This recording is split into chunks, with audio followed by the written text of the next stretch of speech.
Pada part sebelumnya, Jagangjin berhasil menjerat leher Silent Dragon dengan senjatanya. Lalu dia berkata, "Aku menang." Silent Dragon mendengar hal itu. Silent Dragon hanya terdiam membelalakkan matanya. Sedangkan Tangharan yang melihat hal itu terkejut. Terbata-bata berkata, "Hebat sekali." Lalu dia bergumam, "Dia tidak sekuat ini saat kami bertanding beberapa bulan yang lalu. Tapi siapa sangka dia bisa mengalahkan Silent Dragon yang terkuat di antara The Three Dragon and Four Phoenix." Itu perkembangan yang luar biasa. Sedangkan Silent Dragon mengangkat tangannya berkata, "Kau benar-benar sudah berubah sampai menjadi orang yang sangat berbeda sekarang." Merespon itu, Jagangjin berkata, "Apa kau masih tidak mengakui bahwa apa yang kukatakan adalah kebenaran?" Merespon hal itu, tanpa menoleh, Silent Dragon berkata, "Tentu saja. Mungkin yang kau katakan itu benar. Pernikahanku yang mendadak terjadi tepat setelah Yon mati. Klan Jegal mulai bekerja dengan masterku. Dan saat aku melawanmu di desa Manji, meskipun telah memakan pil penahan racun, aku harus menjalani perawatan untuk membersihkan racun dalam waktu yang lama di wilayah Klantang. Aku memang berpikir bahwa ada kemungkinan tentang kematian Yon. Namun semakin aku menggalinya, aku tidak bisa menerima kenyataan bahwa orang di balik kematiannya mungkin adalah ayah angkatku sendiri." Dia menjatuhkan pedangnya, lalu melanjutkan, "Dia membawaku, seseorang yang telah kehilangan orang tua, dan mengajariku seni bela diri yang ku ketahui." Dia mendongak lalu melanjutkan, "Itu sebabnya aku bisa menutup mata terhadap kesalahannya.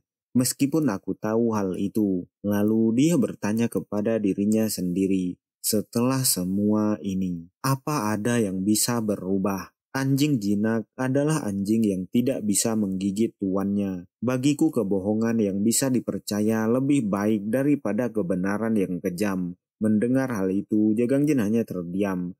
Lalu Silent Dragon melanjutkan, "Tidak perlu mengasihaniku. Ini karmaku sendiri. Jadi tarik saja benang penebang jiwanya. Akhirnya, aku bisa bertemu dengan Yon lagi."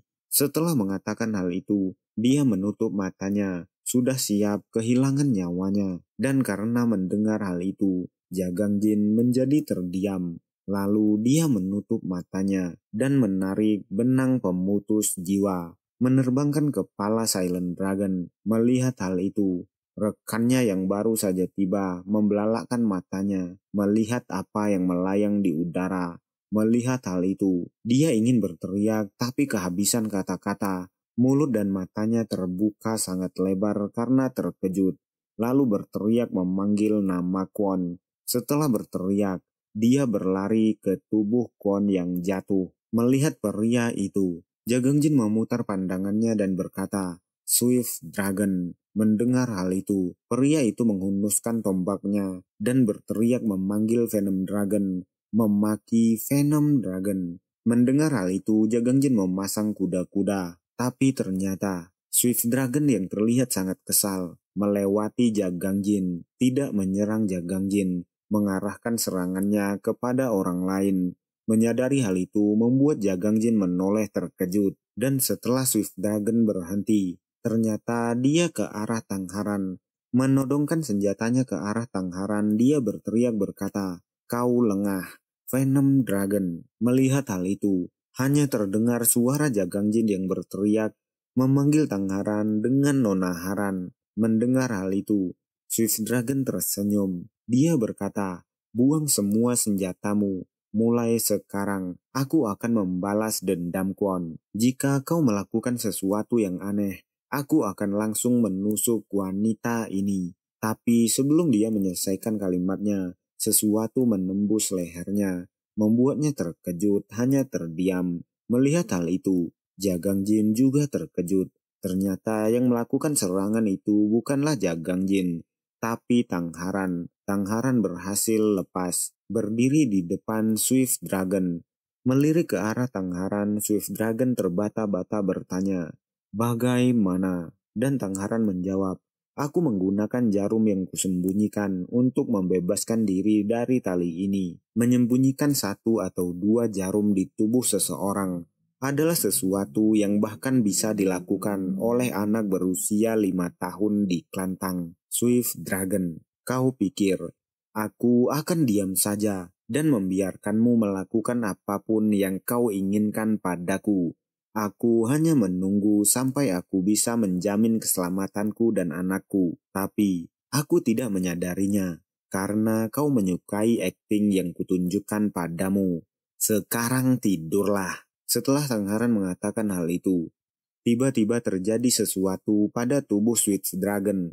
Urat-urat keluar di lehernya, cairan-cairan merah keluar dari mata, mulut dan lehernya. Dia hanya bisa mengerang kesakitan, lalu terjatuh tepat di depan Tangharan. Melihat ke arah Tangharan, Jagangjin memanggilnya berkata, "Nona Haran, apakah kau tidak apa-apa? Apa kau terluka?" Jagangjin memegang tubuh Tangharan, dan Tangharan sembari memegang kepalanya berkata, "Jangan khawatir, aku baik-baik saja. Aku pikir aku sembunyi dengan sangat baik. Sepertinya mereka telah melacak kita sejak kita meninggalkan Gunung Kinceng. Padahal aku berpisah darimu, karena aku tidak ingin menjadi beban. Maafkan aku." Mendengar hal itu, Jagangjin bertanya, "Beban? Itu konyol." Mendengar hal itu, Tangharan berkata, "Kau berdiri di ujung pedang, dan itu akan menjadi akhir hidupmu jika kau terpeleset sedikit saja. Dan saat perutku membesar, semakin banyak ketidaknyamanan yang akan kubawa."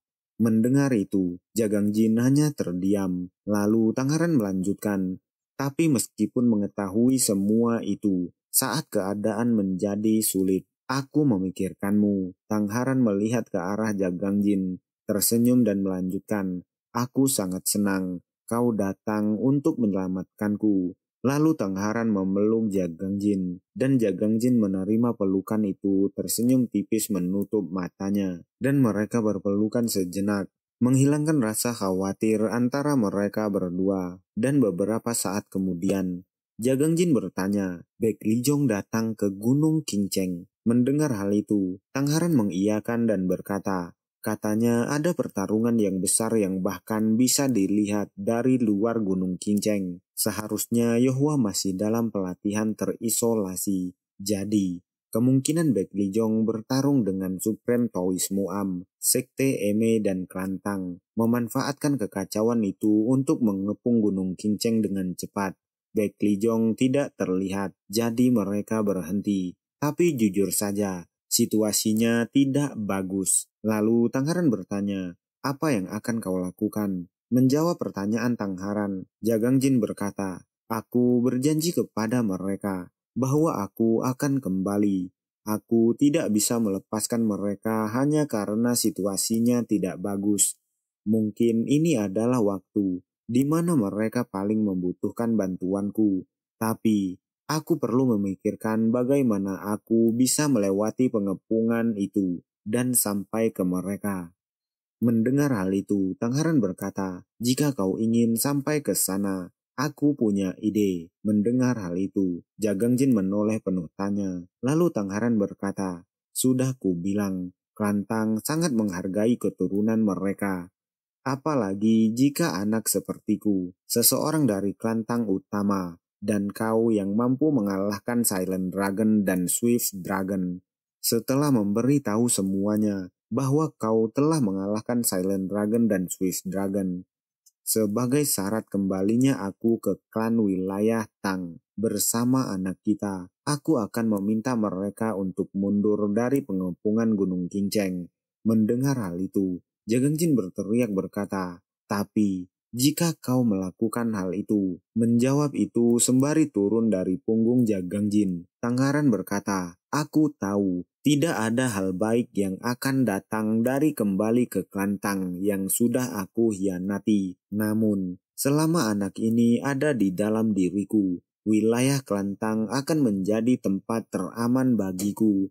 Jika aku melakukannya, aku tidak akan menjadi beban untukmu. Kau hanya perlu datang dan membawaku pergi." sebelum terlambat. Mendengar hal itu, Jagangjin hanya bisa mengulurkan tangannya, memanggil nama Tangharan dengan sebutan Nona. Mendengar hal itu, Tangharan hanya tersenyum dalam diam. Lalu dia memandang ke arah Jagangjin, dan dengan air mata yang berlinang dia bertanya, "Panggil saja aku Haran. Seperti yang kau lakukan tadi, aku sedang mengandung anakmu. Kau akan menepati janjimu untuk datang menemuiku, kan, Jagang?" Mendengar hal itu, Jagangjin tersenyum dalam diam, lalu berkata, "Tentu saja, Haran." Lalu kita dibawa kembali ke Sichuan, Gunung Kinceng, Sekte Kinceng. Seseorang berkata, "Kelantang menarik pasukannya." Sepertinya Tangharan menegosiasikan kesepakatan dengan dia kembali ke klan. Sebagai syaratnya, itu adalah Mangryo. Dia melanjutkan, "Sepertinya Dewa Cinta menemukan pasangan yang cocok. Karena dia mengandung anak dari Venom Dragon, Kelantang pasti sangat tertarik pada anak itu." Mangryo tersenyum sangat lebar dan melanjutkan, "Untuk memulainya, pedang kilat menyebabkan keributan besar saat dia mengabaikan Murim Sichuan dan menyerbu ke Gunung Kinceng. Dia mengabaikan Kelantang dan Sekte Emei hanya untuk memusnahkan Sekte Kinceng. Kelantang dapat menggunakan itu sebagai alasan untuk menarik pasukan mereka sebagai bentuk protes. Pada dasarnya, mereka membunuh dua burung dengan satu batu. Namun, bagi Tangharan yang membuat keputusan seperti itu, sepertinya yang kukatakan memang benar. Venom Dragon sedang dalam perjalanan. Mendengar hal itu, Yehua hanya terdiam. Lalu Mangryo melanjutkan, reaksi yang membosankan. Dia mengeluh bertanya, "Berapa lama kau akan terus merajuk untuk orang mati?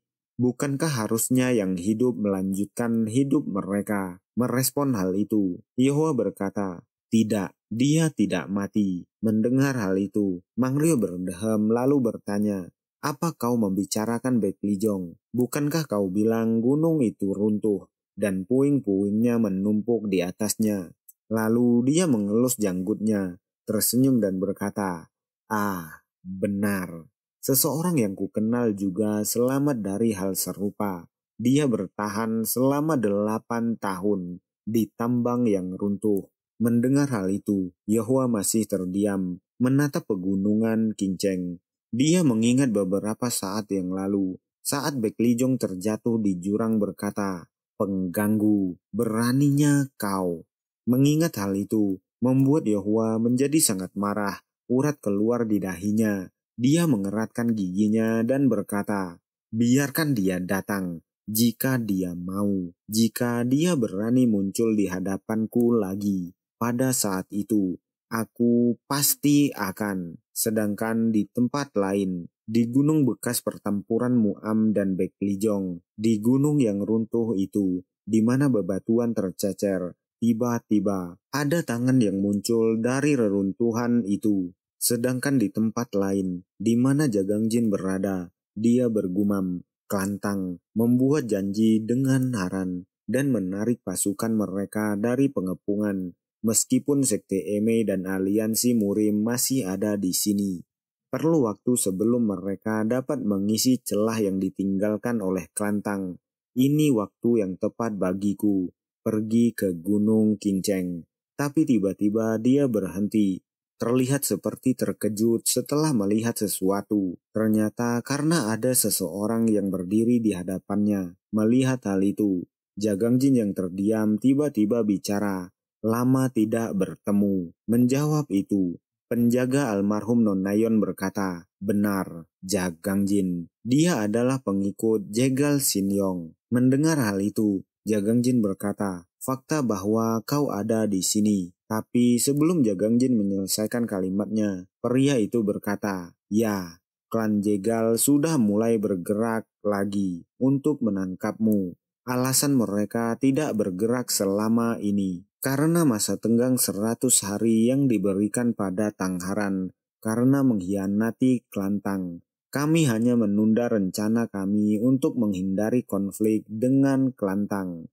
Namun, sekarang Tangharan sudah kembali ke klannya Jadi tidak ada alasan bagi kami untuk berhenti bergerak, karena sekarang kau sendirian. Mendengar itu, Jagangjin bergumam, aku nyaris tidak bisa mengurus kelantang, dan sekarang klan jegal malah muncul. Seperti keluar dari api dan masuk ke penggorengan. Lalu Jagangjin berkata, terima kasih telah memberitahuku tentang itu. Merespon hal itu, pria itu berkata, jangan bilang kau berpikir aku datang ke sini hanya untuk memberitahumu hal ini. Lalu dia memasang ekspresi yang menyeramkan dan bertanya, siapa yang membunuh Non Nayon? Mendengar hal itu, suasana menjadi hening sejenak. Lalu Jagangjin berkata, itu mungkin kelantang. Mendengar hal itu, membuat pria itu membelalakkan matanya, terkejut hanya terdiam, lalu mengeratkan giginya berkata, aku mempercayaimu, orang yang kuberi tahu tentang rahasia gelapku. Tapi kau tahu tentang rahasia gelap kelantang, dan kau tidak hanya menikah dengan salah satu anggota kelantang, kau juga memiliki hubungan intim dengannya. Kau membohongiku. Mendengar hal itu, Jagangjin hanya terdiam. Lalu pria itu melanjutkan, atau apa kau sejak awal berada di pihak kelantang? Jawab aku. Dia berteriak sangat marah. Dan Jagangjin menjawab dengan santai, aku tidak tahu ini akan menyakitimu atau tidak. Tapi Tangharan tidak terlibat dengan insiden Jegalion. Mendengar hal itu, sembari mengulurkan tangannya, pria itu berteriak berkata, dia cucu Hades. Maksudmu dia tidak tahu apapun tentang itu? Tidak, meskipun dia benar-benar tidak tahu, dia masih memiliki darah kelantang. Mendengar hal itu, Jagangjin berkata, kita tidak bisa membuat orang bertanggung jawab hanya karena darah kelantang mengalir di dalamnya. Mendengar itu, membuat pria yang marah itu hanya terdiam. Lalu Jagangjin melanjutkan, kau memberi tahuku tentang sesuatu yang berharga, yang lebih penting dari hidupmu. Akhirnya aku mengerti bagaimana perasaanmu. Hanya itu yang bisa kukatakan. Mendengar hal itu, pria itu mulai menarik pedangnya berkata, kau munafik, kau bilang kau mengerti bagaimana perasaanku. Lalu kenapa kau membunuh Silent Dragon? Mendengar hal itu, Jagangjin hanya terdiam. Lalu pria itu melanjutkan, perkataan dan tindakanmu yang bertentangan. Aku tidak bisa menerimanya lagi. Pria itu mencabut pedangnya, berteriak sangat marah kepada Jagangjin. Mendengar dan melihat apa yang terjadi, Jagangjin menghela nafas tapi hanya terdiam. Lalu saat pria itu menebaskan pedangnya ke arah Jagangjin, Jagangjin dengan santai menangkap pedang itu.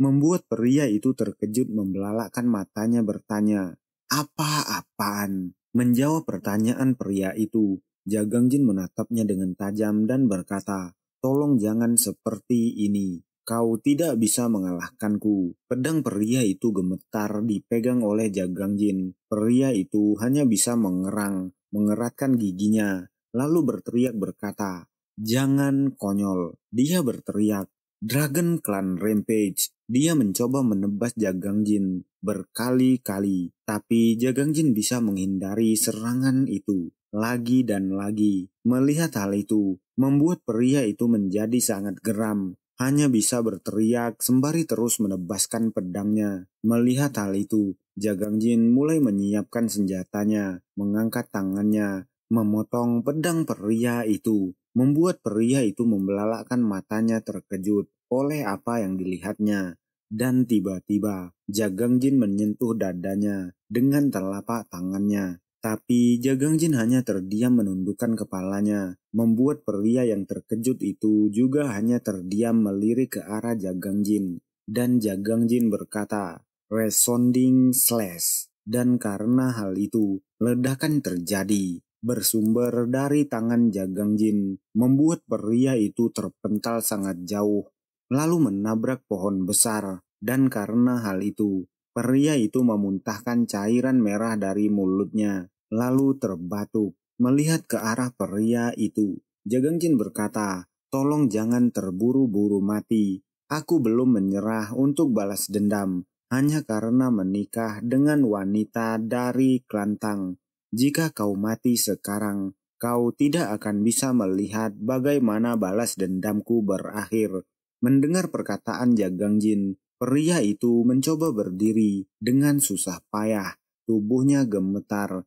Dengan suara yang gemetar, dia berkata, "Aku dengar, Tangharan mengandung anakmu. Kau sudah membentuk hubungan dengan Klantang yang tidak akan pernah bisa kau singkirkan." Pria itu masih terlihat sangat marah, terengah-engah dengan suara gemetar bertanya, "Tapi kau bilang, kau masih bisa membalas dendam." Terdengar bagus tapi penuh omong kosong. Mendengar hal itu, Jagangjin yang sudah mulai pusing menghela nafas berat dan berkata, "Berhenti." Lalu dia menatap pria itu dengan tajam. Mendengar itu, pria itu mengangkat pedangnya lagi dan bertanya, "Jagangjin, kau bilang kau mengerti perasaanku.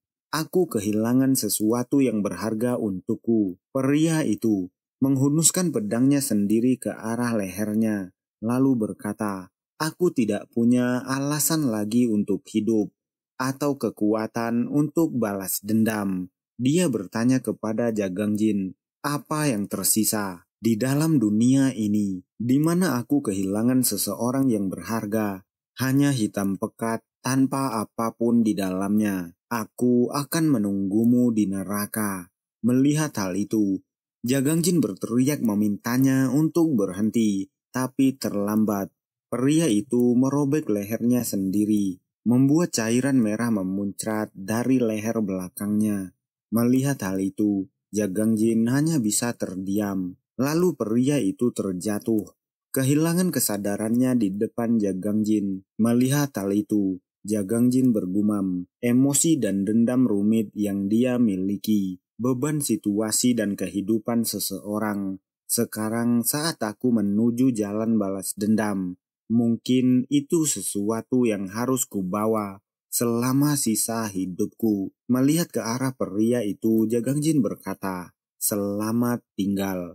Aku akan menemuimu di neraka." Lalu kita dibawa di Gunung Kinceng. Seseorang bertanya, apa masih belum ada komunikasi dari pasukan utama aliansi Murim? Dan seseorang menjawabnya berkata, "Belum ada apapun." Di dalam tenda itu, seseorang berkata lagi, "Meskipun mereka mengirim bala bantuan dari Sansi dan Hugang, itu masih akan memakan banyak waktu." Lalu pria yang ada di depannya bertanya, "Apa kata sekte Eme?" Karena mereka sekte Buddhis. Mereka bilang mereka tidak akan bergabung dengan siapa yang menyerang lebih dulu. Pria itu adalah pemimpin kedua klan Jegal, Annihilation Eye, Jegal Myong. Dia berkata, "Berarti kita harus menyerang Gunung Kinceng sendirian." Merespon hal itu, bawahannya berkata, "Mungkin memang begitu, tapi jika kita berhasil, itu akan menjadi pencapaian yang luar biasa." Mendengar itu, Jegalmyong berdehem. Lalu salah satu orang bawahannya berkata lagi, "Yohwa masih hidup dan sehat. Meskipun kita memiliki bala bantuan dari klan Jegal, terlalu ceroboh jika kita menyerang lebih dulu." Menjawab itu, Jegalmyong berkata, "Meski begitu, kita tetap harus membuat keputusan. Kita tidak mungkin mempertahankan pengepungan di sini selamanya." Mendengar itu, salah satu orang tua bercaping berkata, "Dia benar. Kita juga memiliki masalah berbagai ransum dengan ratusan orang." Ada juga yang berkata, "Kita bisa mendapatkan kembali biaya dari aliansi Murim setelah ini." Tapi seperti yang kau tahu, aliansi Murim cabang Guizhou yang berada di dekat sini telah dihancurkan oleh Venom Dragon. Dan karena hal itu, harus mengambil jalan memutar yang panjang untuk mengangkut ransum. Aku tidak percaya aliansi Murim tidak memperkirakan hal seperti itu terjadi. Kau pikir mereka bisa berpikir dengan benar saat mereka bahkan tidak tahu apa pemimpin aliansi masih hidup atau tidak?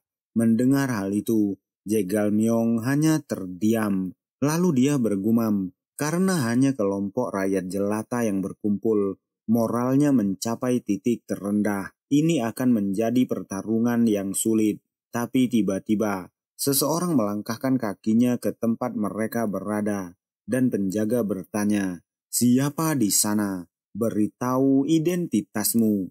Tapi sebelum menyelesaikan kalimatnya, salah satu penjaga terkejut, hanya bisa terdiam, lalu berteriak ke arah Jegalmyong berkata, "Semuanya, tolong keluar." Mendengar hal itu, Jegalmyong hanya terdiam penuh tanya. Lalu semua orang yang ada di dalam tenda itu berjalan keluar, dan penjaga memberi hormat kepada orang yang baru saja datang.